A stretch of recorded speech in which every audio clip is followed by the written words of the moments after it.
எல்லாருக்கும் வணக்கம். நீங்கள் கேட்டுட்ருக்கிறது பிலிவ் இன் டைம். இது ஒரு தமிழ் பாட்காஸ்ட் சேனல். நம்மளோட பாட்காஸ்ட் சேனலுக்கு நீங்கள் வரது தான் ஃபர்ஸ்ட் டைமாக இருந்துச்சுன்னா ஒரு சின்னோண்டு இன்ட்ரொடக்ஷன் மட்டும் நம்ம சேனல் பற்றி கொடுத்துக்கிறேன். இது எது மாதிரியான சேனல் அப்படின்னு பார்த்தீங்கன்னா, உங்களோட பர்சனல் லைஃப்பை டெவலப் பண்ணக்கூடிய குட்டி குட்டி தகவல்கள், நிறைய கருத்துக்கள், நிறைய கதைகள் நம்மளோட பாட்காஸ்ட் சேனல் உங்களுக்கு கிடச்சிக்கிட்டே இருக்கும். அந்த வகையில் இன்றைக்கி நம்ம எதை பற்றி பேச போகிறோம் அப்படின்னு சொல்லிட்டு பார்த்தீங்கன்னா, என் வாழ்க்கை உருப்படாமல் போனதுக்கான முக்கிய காரணத்தை நான் கண்டுபிடிச்சிட்டேங்க. அது வேற ஒன்றும் இல்லை, நான் தான். ஏன்னா நான் மட்டும் காரணம் கிடையாது, எனக்குள்ள அடிக்கடிக்கு வந்துட்டு இருக்க இந்த பயமும் காரணம் தான். என் ஃப்ரெண்டுக்கும் எனக்கும் ஒரே ஒரு ஆசை தாங்க. 2 பேருக்குமே அதே ஆசை இருக்கிறப்ப என் ஃப்ரெண்டு மட்டும் ஜெயிச்சிட்டான், நான் ஏன் ஜெயிக்கல அப்படின்னு சொல்லிட்டு பார்த்தீங்கன்னா, அவன் அந்த ஆசையை நிறைவேற்றுறதுக்கு ஏதோ ஒரு விஷயத்த ட்ரை பண்ணான். ஆனா நான் எங்க ட்ரை பண்ணா சொதப்பிடுமோ அப்படின்ற பயத்தினாலே அதை ட்ரை பண்ணவே இல்லை. அதனால வாழ்க்கை உருப்படாமல் போயிடுச்சு. ஸோ உங்களோட வாழ்க்கையிலும் இது மாதிரியான பயம் ஏதாவது ஒரு பெரிய விஷயத்த அச்சீவ் பண்ண விடாம தடுத்துக்கிட்டே இருக்குன்னா, இன்னைக்கான பதிவு கண்டிப்பா அதுக்கு ஒரு சொல்யூஷனா இருக்கும். வழக்கம் போல ஒரு கதை. ஒரு ஊர்ல ஒரு இளைஞன் இருக்கான். அந்த இளைஞன் பார்த்தீங்கன்னா ஒரு காட்டு வழியா பயணப்பட்டு போயிட்டு இருக்கான். அப்போ அவனுக்கு செம பசிலையும் பசி, கொலை பசி. ஏன்னா சுத்தமா அவனுக்கு சாப்பாடே கிடைக்கல. அது மாதிரியான சமயத்துல அவன் பயணம் பண்றதுனால உயிரை காப்பாத்திக்க வேண்டிய நிலைமைக்கு அவன் என்ன பண்றான்னா, சரி இருக்கிற மரத்துல இருக்கிற ஏதாவது பழத்தை புடுங்கி சாப்பிட்டாவது உயிர் பிழைக்கணும் அப்படின்ற மாதிரி டிசைட் பண்றான். ஆனா அங்கதான் ஒரு இக்கு. அது என்ன இக்கு அப்படின்ற மாதிரி கேட்டீங்கன்னா, அவனுக்கு மரம் ஏறவே தெரியாது. மரம் ஏற தெரியாட்டி பரவாயில்லைங்க, சாப்பிட தெரியும்ல, அப்ப மரத்துல ஏறுறோம், இருக்கிறத எதையாவது பிடுங்கி தின்றோம், உயிரை காப்பாத்திக்கிறோம் அப்படின்ற மாதிரி முடிவு பண்ணி ஒரு வழியா ஒரு மரத்து மேல ஏற ஆரம்பிச்சிட்டான். அதுல இருக்கிற பழத்தெல்லாம் கொஞ்சம் கொஞ்சமா பறிச்சு சாப்பிட ஆரம்பிச்சிட்டான். அவனோட பசி கொஞ்சம் கொஞ்சமா போறப்பதான் அவனுக்கு இன்னொரு விஷயம் தெரிய ஆரம்பிக்குது. ஆர்வத்துல மரத்தோட உச்சி வரைக்கும் ஏறிட்டான். சரி, ஏறின மனுஷன் இறங்கணும்ல, ஏறவே அவனுக்கு தெரியாது. ஏதோ ஒரு குருட்டு அதிர்ஷ்டத்துல ஏறிட்டான். எப்படி இறங்குறது அப்படின்ற மாதிரி உச்சியில உட்காந்துட்டு யோசிக்கிறப்பதான் தெரியுது, தவறுதலா காலை வேற இடத்துல வைக்கிறதுக்கு பதிலா வேற ஒரு இடத்துல வச்சிடறான். அங்க இருந்து உச்சில இருந்து ஸ்லிப் ஆயிட்டான். ஸ்லிப் ஆனவன் பரவாயில்லைங்க, இந்த புன்னகை மன்னன் படத்துல கமல் புடிச்சுக்கிட்டு தொங்குற மாதிரியே கிளைய புடிச்சு தொங்கிட்டு இருக்கான். ஐயோ என்னை யாராவது காப்பாத்துங்க, ஐயோ என்னை யாராவது காப்பாத்துங்க, மரத்துல இப்படி மாட்டிக்கிட்டே என்னை காப்பாத்துறதுக்கு யாருமே இல்லையா அப்படின்ற மாதிரி மரத்துல தொங்கிட்டே கத்துக்கிட்டே இருக்கான். சரி, கீழே எவ்வளவு தூரம் இருக்கு அப்படின்ற மாதிரி கீழே பார்த்தா அவன் ரொம்ப உச்சிக்கு ஏறிட்டான் போல இருக்குது. அங்க இருந்து கீழே விழுந்தான்னா பாடி கீழே வரதுக்கு முன்னாடி உயிர் மேல போயிடும் போல இருக்கு. அவ்வளவு உயரத்துக்கு மேல ஏறிட்டு இருக்கான் போல இருக்கு. சரி, வேற வழியே இல்ல, யாராவது வந்துதான் நம்மளை காப்பாத்தணும், அது வரைக்கும் உற்றாதரா தம்பி அப்படின்ற மாதிரி அந்த புடிய நல்லா இறுக்கமா புடிச்சிட்டு அந்த கிளையில தொங்கிட்டே இருக்கிறான். யாராவது காப்பாத்துங்க அப்படின்னு கத்திக்கிட்டே இருக்கிறப்ப ஒரு பெரியவர் வந்துட்டாரு அந்த இடத்துக்கு. தம்பி, என்னப்பா மொட்டை மாடியில துணி காய போடுற மாதிரி அங்க போய் தொங்கிட்டு இருக்க அப்படின்ற மாதிரி கேட்கறப்பதான் அவனுக்கு உயிரே வருதுப்பா.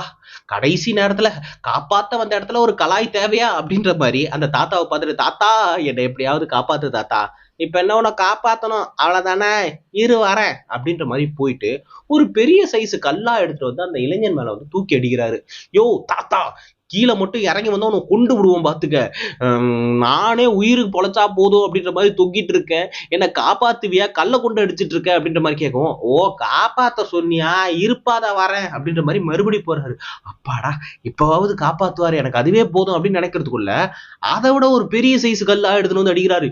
யோ தாத்தா, வெறியில இருக்கிற அவனை இறங்கி வந்த உன் மண்டையெல்லாம் பொழந்துருவேன், என்னை எப்படியாவது காப்பாத்தியா, ஏன் உயிரை வாங்குற. ஓஹோ தம்பி, காப்பாத்த சொல்லிதான் இவ்வளவு நேரம் கத்திட்டு இருக்கியா, அட இரு தம்பி இதோ வரேன் அப்படின்ற மாதிரி சொல்லிட்டு, ஐயோ இந்த பைத்தியம் பிடிச்ச தாத்தா அடுத்து என்னத்தை எடுத்துட்டு வந்து அடிக்க போறான்னு தெரியலே நினைக்கிறதுக்குள்ள ஒரு பெரிய சைஸ் பாறாங்கல்ல எடுத்துட்டு வந்து, இரு தம்பி இதோ பொழக்கிறோம் உன்ன அப்படின்ற மாதிரி மேல தூக்கி போடுவோம். இப்ப அந்த இளைஞனுக்கு டென்ஷன் ஆயிடுது. கொய்யால இரியாதோ வரேன் அப்படின்ற மாதிரி தொங்கிட்டு இருந்த இடத்துல இருந்து பக்கத்துல இருந்த கிளை மேல காலை போட்டு எப்படியோ அந்த கிளைய புடிச்சு கொஞ்சம் கொஞ்சமா அந்த மரத்துல இருந்து இறங்கி கீழே அந்த தாத்தாவை புழக்கலான்ற மாதிரி வர்றப்ப, பரவாயில்லையே தம்பி, அழகா காப்பாத்திட்டோம் போலயே, நல்லா பத்திரமா இறங்கிட்ட அப்படின்றப்பதான் இந்த இளைஞனுக்கு ஒரு விஷயம் புரிய வருது. ஆமா இறங்கிட்டோம் அப்படின்றது அதுக்கப்புறம் தான் அவனுக்கு லேட்டரா ரியலைஸ் ஆச்சு. தம்பி, ஒரு விஷயம் புரிஞ்சுக்க, நான் கல்லு நான் உன் மேல தூக்கி போடுறப்ப உனக்குள்ள பயம் மட்டும்தான் இருந்துச்சு. 2வது கல்லை நான் உனக்குள்ள தூக்கி போடுறப்ப இறங்கணும் அப்படின்றதுக்கான காரணம் இருந்துச்சு. 3வது கல்லை நான் உன் மேலே தூக்கி போடுறப்ப உன்கிட்ட பயமும் இல்லை, இறங்கறதுக்கான வழியும் நீ கண்டுபிடிச்சிட்ட. ஸோ பயன்ற ஒரு விஷயம் உன் கூட இருக்கிறப்ப உனக்கு ஆல்ரெடி நல்லா தெரிஞ்ச வழி கூட சுத்தமாக தெரியாமல் உன் கண்ணை மறைச்சிரும். அதனால் எப்போவுமே எந்த ஒரு முடிவு எடுக்கணும்னாலும் அந்த பயத்தை ஒதுக்கி வச்சுட்டு முடிவெடுக்க பாரு, அப்போ நீ சரியான முடிவை தான் எடுப்ப அப்படின்ற மாதிரி அந்த தாத்தா அந்த இளைஞன் கிட்ட சொன்னார். நான் உங்ககிட்ட சொல்கிறேன். ஏன்னா அப்படின்னு சொல்லிட்டு பார்த்தீங்கன்னா, என்னோட பர்சனல் லைஃப்பில் ஒரு இன்சிடென்ட் வந்து எனக்கு ஞாபகம் இருக்குங்க. எனக்கு ரொம்ப ஒரு மோசமான அனுபவம் இருக்குது. அது என்ன அப்படின்னு சொல்லிட்டு பார்த்தீங்கன்னா, நான் வந்து ஸ்கூல் படிக்கிறப்ப அப்போ வந்து இந்த பிஎட் பண்ணுறவங்களாம் பார்த்தீங்கன்னா, அந்த ஒரு குறிப்பிட்ட நாளுக்கு மட்டும் டீச்சராக வருவாங்க. ஒரு மாதமோ 2 மாதமோ அவங்க டீச்சராக ஒர்க் பண்ணுவாங்க. அந்த மாதிரி எனக்கு ஒரு ஸ்டாஃப் வந்திருந்தார். அந்த சார் என்ன பண்ணார் அப்படின்னு சொல்லிட்டு பார்த்தீங்கன்னா, எல்லாருக்குமே வந்து ஃபிசிக்கல் ஆக்டிவிட்டிலாம் கொடுத்தாரு. அது என்ன ஆக்டிவிட்டி அப்படின்னு சொல்லிட்டு பார்த்தீங்கன்னா, 10 தண்டால் எடுக்கணும், அதாவது 10 புஷ்அப் எடுக்கணும். ஸோ எல்லாருக்கும் 10 புஷ்அப் எடுக்க சொன்னாங்க. எங்க கிளாஸ்ல இருக்கிற ஒவ்வொரு பையனா வந்து புஷ்அப் எடுக்கிறது, எடுத்து முடிச்சதுக்கு அப்புறம் போய் சாக்லேட் எடுத்துக்கிறது. அதே மாதிரி ஒவ்வொருத்தரா பண்ணிட்டு இருக்கப்ப என்னோட டர்ன் வருது. ஐயோ, நான் புஷ்அப் எடுக்கணுமா, நான் தண்டால் எடுக்கிறதுல நான் இது வரைக்கும் எடுத்ததே கிடையாது அப்படின்ற மாதிரி என் சார் கிட்ட எவ்வளவு சொல்லி புரிய வைக்கிறேன். அந்த மனுஷனுக்கு அதை புரிஞ்சுக்க முடியல. அவர் என்ன பண்ணிடுறாருன்னா, எல்லாரும் பண்ணாங்கல்ல, நீயும் பண்ணிதான் ஆகணும் அப்படின்ற மாதிரி திருப்பி திருப்பி சொல்லிக்கிட்டே இருக்கிறாரு. 10 தண்டால் இருந்தா அசால்ட்டா எடுத்துடலாம்டா, வந்து ட்ரை பண்ணுனால முடியும்டா அப்படின்ற மாதிரி மோட்டிவேட் வேற பண்ணிட்டு இருக்காரு. மோட்டிவேட்டா சரி பண்றேன் அப்படின்ற மாதிரி நினைச்சு நானும் தண்டால் எடுக்கிற அந்த பொசிஷனுக்கு போய் நின்னுட்டேன். கிளாஸே என்னதான் வேடிக்கை பார்த்துட்டு இருக்கு. சூப்பரா எடுக்க போறான்டா, நான் மட்டும்தான் வேற லெவல்ல கலக்க போறான்டா அப்படின்ற மாதிரி எல்லாம் சியர் பண்ணிட்டு இருக்கானுங்க, கிளாப் பண்ணிட்டு இருக்காங்க. எடுக்கிறோம் அப்படின்ற மாதிரி முடிவு பண்ணிட்டு தண்டால் எடுக்கிறதுக்கு நல்லா கையை வந்து புஷ் பண்ணிட்டு நல்லா பிரீத்தை எடுத்துக்கிட்டு ஒரே ஒரு புஷ்அப் எடுத்துருவோம் அப்படின்ற மாதிரி பண்றேன். டைரக்டா போய் தரையில டம்முன்னு விழுந்துட்டேன். உடனே சுத்தி இருந்த கிளாஸ்ல இருக்கிற எல்லாரும் சிரிச்சுட்டாங்க, என் கிரஷ் உள்பட. ஸோ எல்லாரும் சிரிச்ச உடனே எனக்கு ரொம்ப பப்பிசேமா போயிடுச்சு. அந்த டீச்சர் கொண்டு சிரிச்சுட்டாங்க. சரி தம்பி, உனக்கு வரல விடு, பரவாயில்ல, போய் சாக்லேட் எடுத்துக்கணும். எனக்கு சாக்லேட் எடுக்க கூட வேணாம், நான் புஷ்அப் எடுத்தே திருவண்டா, எடுத்துட்டு ஒரு புஷ்அப் எடுத்தாவது அந்த சாக்லேட் எடுப்பேன் அப்படின்ற மாதிரி வைராக்கியமா 2வது வாட்டி முயற்சி பண்றேன். அப்பயும் விழுந்துட்டேன். மறுபடியும் எல்லாரும் சிரிக்க ஆரம்பிச்சிட்டாங்க. இதுக்கு மேல மான மரியாதை தான் முக்கியம், போய் சாக்லேட் எடுத்துட்டு கிளம்பிடுவோம் அப்படின்ற மாதிரி சாக்லேட் எடுத்துட்டு ஓடிட்டேன். பட் அந்த இன்சிடென்ட் வந்து எனக்கு மனசுல பதிஞ்சிச்சோ இல்லையோ, என் ஃப்ரெண்ட்ஸ் எல்லாருக்கும் பயங்கரமா பதிய ஆரம்பிச்சிருச்சு. அவங்க எல்லாரும் எப்பவுமே என்ன கிண்டல் பண்ணிட்டே இருப்பாங்க. வெறும் ஒரே ஒரு புஷ்அப் எடுத்துடுறா, நான் என் சொத்தியே எழுதி வைக்கிறேன்டா அப்படின்ற மாதிரிலாம் கிண்டல் பண்ணிக்கிட்டே இருப்பாங்க. நானும் ட்ரை பண்ணுவேன், தோத்துருவேன். நானும் ஒரு புஷ்அப் எடுக்கிறதுக்கு தான் முயற்சி பண்ணுவேன், ரொம்பலாம் இல்லைங்க. வெறும் ஒத்த புஷ்அப் எடுக்கிறதுக்கு ட்ரை பண்ணவும் முடியாது, பொத்துன்னு விழுந்துகிட்டே இருப்பேன். ஸோ எந்த அளவுக்கு அவங்களோட ட்ரால் வந்து ஜாஸ்தியாச்சு அப்படின்னு சொல்லிட்டு பார்த்தீங்கன்னா, ஒரு டைம் அப்பதான் வந்து இந்த நோக்கியா ஃபோன்லாம் எவால்வேட் ஆயிட்டு இருக்கு. இந்த நோக்கியா வந்து நார்மல் இந்த பிளாக் அண்ட் ஒயிட் ஃபோன்லேருந்து அப்பதான் இந்த கேமரா ஃபோனுக்குள்ளேயே போகுது. இந்த கேமரா ஃபோன்லாம் வருது. ஸோ அந்த ஃபோனை எடுத்துட்டு வந்து என் கண்ணு முன்னாடி பாக்ஸை கூட ஓப்பன் பண்ணலங்க, புது ஃபோன் எடுத்துட்டு வந்து என் கண்ணு முன்னாடி வச்சுட்டு, நீ வெறும் ஒரே ஒரு புஷ்அப்பை போடு, இந்த ஃபோன் உனக்கு தான் அப்படின்ற மாதிரி என் ஃப்ரெண்ட்ஸ் வந்து பெட் கட்டுறாங்க. நமக்கா அப்பெல்லாம் எங்க அப்பா அம்மா வந்து ஃபோனே வாங்கி தரல, நீ வந்து காலேஜ் முடிச்சதுக்கு அப்புறம் தான் உனக்கு போனு அப்படின்ற மாதிரிலாம் சொல்லிட்டாங்க. ஆஹா, நல்ல ஒரு ஆப்பர்ச்சுனிட்டி. வருஷங்கள் இவ்வளவு ஆயிடுச்சுல, இப்ப முடியாது, அப்ப நான் ஒரு குட்டி பாலகன், என்னால போட முடியல, ஆனா இப்ப முடியும் அப்படின்ற மாதிரி நினைச்சிட்டு, சரி ஓகேடா, ஆனா போட்டா கொடுத்துருவீங்களே, எங்க அம்மா சத்தியமா கொடுத்துருண்டா, எங்க அம்மா டே இங்க வாடா, உங்க அம்மா சத்தியமாவும் கொடுக்குறேன்டா அப்படின்ற மாதிரி என் மண்டையிலும் சத்தியம் பண்றாங்க. ஐயோ, என்னடா சத்தியெல்லாம் பண்றீங்க, சரி இப்ப பண்றேன் பாருங்கடா அப்படின்ற மாதிரி என் ஃப்ரெண்ட்ஸ் எல்லாம் கூப்பிட்டு, சாட்சி நீங்க தான், நான் எடுத்த உடனே உன் போன் தரமாட்டேன்லாம் எதனா போய் சொன்னானா நீங்க தான் அப்படின்ற மாதிரிலாம் சொல்றேன். அதெல்லாம் தந்துருவான், நீ ட்ரை பண்ணு அப்படின்ற மாதிரி மறுபடியும் என் ஃப்ரெண்ட்ஸ் எல்லாம் கேதர் ஆயிட்டு பார்த்துட்டு இருக்காங்க. அதே மாதிரி கைய ஸ்டிஃபா வச்சுட்டு ட்ரை பண்றேன். ஆனா இந்த முறை விழுந்துட்டேன், வழக்கம் போலதான். ஸோ விழுந்துடவும் வழக்கம் போல என் ஃப்ரெண்ட்ஸ் வந்து சிரிக்க ஆரம்பிச்சிட்டாங்க. சே, அதே பப்பி சேம், மறுபடி தோத்துக்கிட்டே இருக்கியே மாறா அப்படின்ற மாதிரி தான் என் வாழ்க்கையில நடந்துருச்சு. சரி வேற என்ன பண்றது, அப்படியே காலங்கள் உருண்டு ஓடிடுச்சு. ஸோ எனக்கு கல்யாணம் ஆகிறதுக்கு ஃபியூ இயர்ஸ் முன்னாடி என்ன ஆச்சு அப்படின்னு சொல்லிட்டு பார்த்தீங்கன்னா, ஜிம் போக ஆரம்பிச்சிட்டேன். ஸோ ஜிம் போக ஆரம்பிச்சிட்டேன். ஸோ ஜிம்ல பார்த்தீங்கன்னா எல்லா ஒர்க் அவுட்டும் பண்ணுவேன், எக்ஸப்ட் அந்த தண்டால் மட்டும் பண்ணவே மாட்டேன். அது ஏன்னு தெரியல, எனக்கு தண்டால் மேல ஒரு அவர்ஷன், புஷ்அப்பே பண்ண மாட்டேன்டா, என் உயிர் இப்படிதான்டா போகும் அப்படின்ற மாதிரியே இருந்துட்டேன். ஆனால் எனக்கு ஜிம்மில் வந்து ஒரு புள்ளைய ரொம்ப பிடிக்குங்க, அழகா கியூட்டா ஆப்பிள் மாதிரியே இருக்கும். ஸோ அதனால எப்பவுமே அந்த புள்ள வந்துச்சுன்னா அப்பதான் மாங்குன்னு ஒர்க் அவுட் பண்ணுவேன். இன் ஜென்ரா ஒரு 7.5 கிலோ எடுப்பேனா, அந்த புள்ள பார்த்ததுன்னா ஒரு 10 கிலோ எடுத்துவா தம்பி, அந்த 15 கிலோ தம்பிள் செடு அப்படின்ற மாதிரி குறுக்க முறுக்க நானே போயிட்டு வந்துட்டு இருப்பேன். ஒரு நாள் என்னாச்சு அப்படின்னு சொல்லிட்டு பாத்தீங்கன்னா, அந்த பொண்ணு எப்பவும் வர டைமிங்கை விட கொஞ்சம் ஏர்லியரா வந்துட்டாங்க. ஸோ நாங்க வர்றதுக்கு முன்னாடி அந்த புள்ள வந்து அங்க உட்காந்துட்டு இருந்துச்சு. ஐயோ, இந்த பொண்ணு இங்க உட்காந்துட்டு இருக்கே, வார்ம் அப்லாம் வர பண்ணோம். நானும் என் ஃப்ரெண்டும் தான் எப்பவுமே சேர்ந்து போவோம். என் ஃப்ரெண்டுக்கு ஓரளவுக்கு கொஞ்சம் ஜிம்ல வந்து நாலேஜ் இருக்கு. ஸோ அவன் பண்ற எல்லா விஷயத்தையும் நானும் பண்ணுவேன். ஸோ அவன் என்னென்ன ஸ்ட்ரெச்லாம் பண்றானோ அந்த ஸ்ட்ரெச்லாம் நானும் பண்ணுவேன். அவனும் கொஞ்சம் கொஞ்சம் கெயிட் பண்ணுவான். ஸோ ஃபிட்னஸ்ல கொஞ்சம் அறிவுள்ள ஒரு பர்சன், சரிங்களா? ஸோ அப்ப என்ன ஆகுது அப்படின்னு சொல்லிட்டு பாத்தீங்கன்னா, அவன் வந்து ஸ்ட்ரெச்சஸ் பண்ண நானும் அந்த புள்ள உட்காந்துட்டு இருக்கேன். ஆம்ஸ் பேர், செஸ்ட் பேர் அப்படின்ற மாதிரி பயங்கரமா வந்து ஹெவியா சீன் போட்டுட்டு இருக்கேன். அவனும் ஸ்ட்ரெச்சஸ் பண்ணிக்கிட்டே இருக்கிறான். நானும் அவனை பார்த்து ஸ்ட்ரெச்சஸ் பண்ணிக்கிட்டே இருக்கேன். டக்குன்னு அவன் என்ன பண்ணா, ஃப்ளோர்ல வந்து ஒரு மாதிரி படுத்தான். ஓகே, கீழே படுக்கத்தால அந்த முதுகுக்கும் காலுக்கும் ஏதோ ஸ்ட்ரெச் பண்ண போறான்னு நினைச்சு நானும் பேரலா வந்து அவன் கூடயே வந்து படுத்துட்டேன்.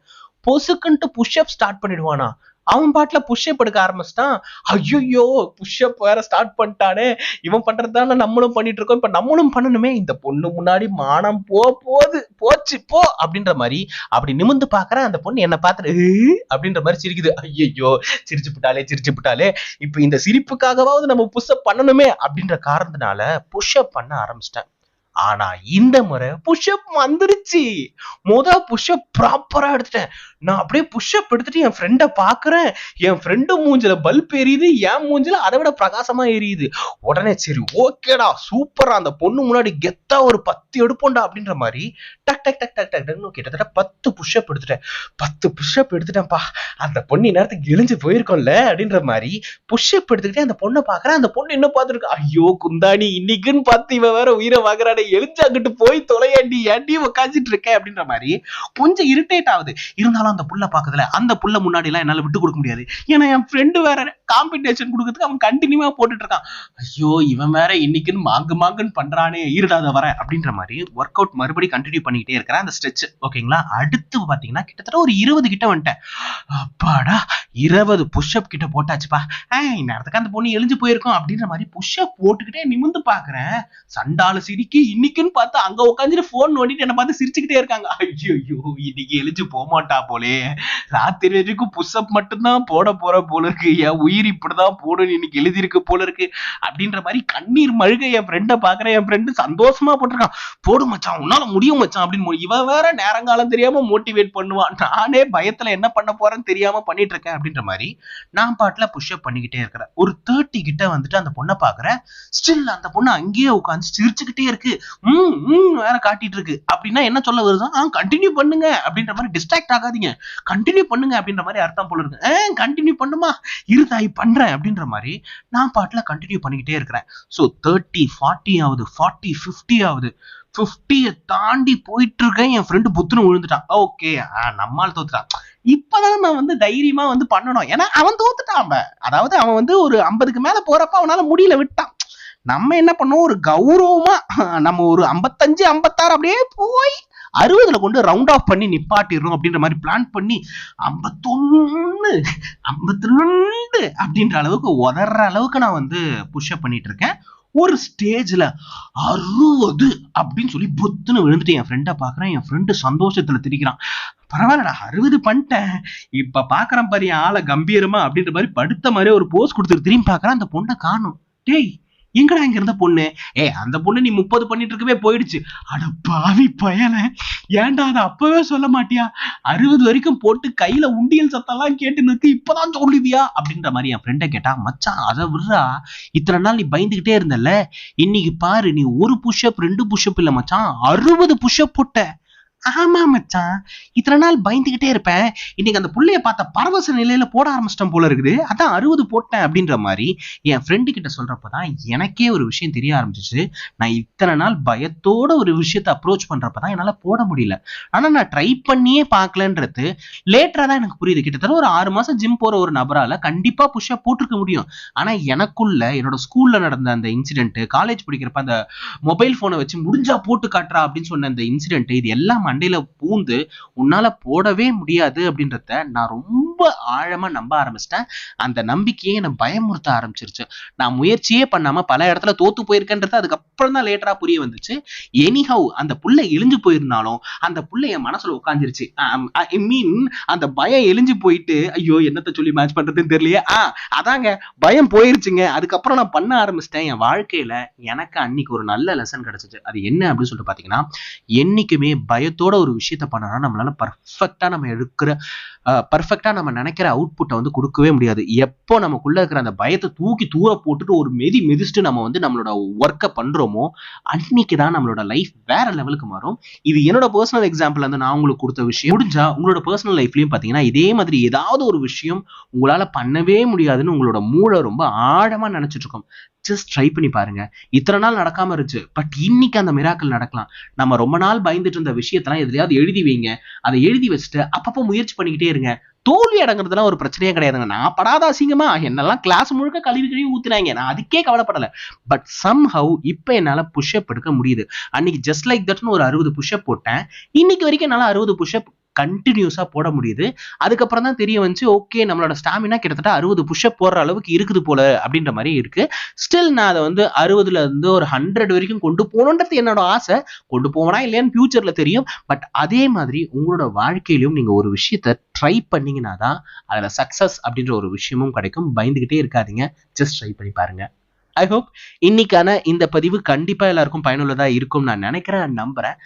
ஒரு நாள் ஒரு நல்ல கதையோடும் கருத்தோடும் கண்டிப்பா நான் உங்களை வந்து சந்திக்கிறேன். அதுவரை உங்களிடமிருந்து விடைபெறுவது நான் மட்டும்தான். நன்றி.